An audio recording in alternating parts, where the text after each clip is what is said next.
Professor, vamos colocar o olhar sobre nós aqui, os veículos de comunicação. Pablo Marçal, o PRTB é aquilo que a gente chama de legenda de aluguel, né? Com todo respeito ali, mas legendas que têm pouca representatividade. Ele não tem representante no Congresso Nacional, então os veículos não são obrigados por lei a convidá-lo. Mas ele tem mais de 10% das intenções de voto. Tem pesquisa de intenção de voto que dá 14%, 15% às vezes. Os veículos de comunicação deveriam ou não convidá-los para os debates? Convidá-lo a ele, Pablo Marçal. Sim. Olha, Raquel, acho que é uma decisão difícil essa, né? E por que é uma decisão difícil? Porque se você não o convida, sabendo que ele vai produzir esse tipo de pantomima ali, e de novo, sem querer ofender aqueles que usam o palco para fazer coisa digna, na realidade, você pode estar turbinando a candidatura dele. Ele vai se colocar como vítima, como aquele que, apesar de ter uma intenção de voto elevada, é excluído dos debates, vai dizer, olha, estão me temendo. E aí reforça o discurso antissistêmico que ele, porventura, possa ter.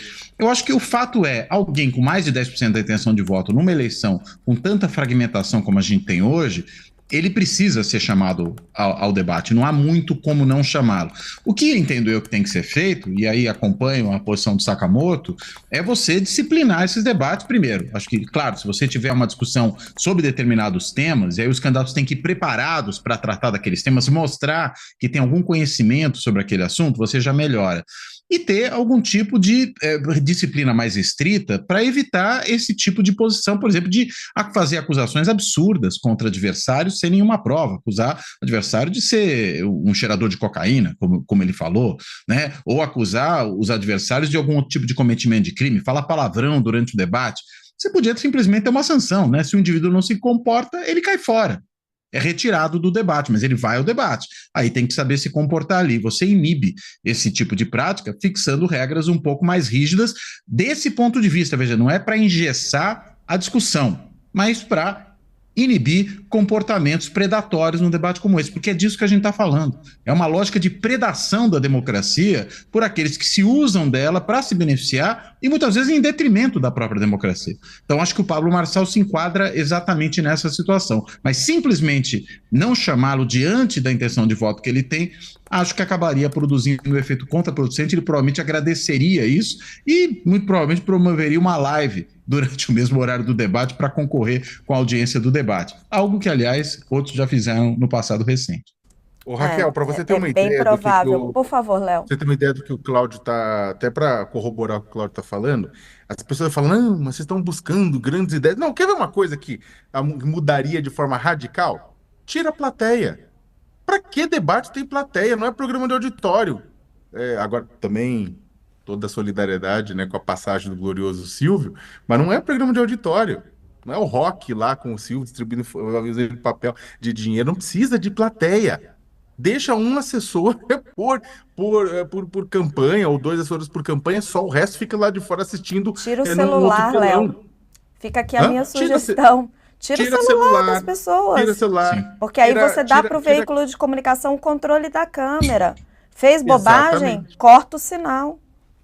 Corta o sinal, tira o celular, tira a plateia, tira essa possibilidade também. Ah, mas a pessoa trouxe alguma coisa. Câmera corta. Se você não tem ninguém gravando e a pessoa começa a fazer macaquice, a câmera corta. A câmera corta o Sim. microfone. Silencia o microfone. Exatamente. Olha que coisa doida. E ao invés de falar réplica, tréplica, etc, tal, dá 30, 40 segundos, etc. Olha, faz temático. Fugiu do tema, candidato, você fugiu do tema. Né? Ou uma coisa que está sendo cada vez mais comum em alguns debates, checagem em tempo real mesmo, sabe? Então, se o candidato mentiu, você já crava assim, olha, é mentira. E é claro, não é mentira, olha, você falou que tem 4 piscinões e são 5, pelo amor de Deus, né, gente? Aí não precisa. Mas se você fala, a pessoa falar uma coisa totalmente doida, ao contrário, fala assim, candidato, o senhor mentiu. Sabe? Tem coisas pequenas que dá para ser feito que moralizariam o debate, assim, melhorariam muito a qualidade do debate. Mas aí, Raquel, é aquela coisa, tira o entretenimento. diminui a audiência, eu não tenho dúvida nenhuma que diminuiria a audiência. Né?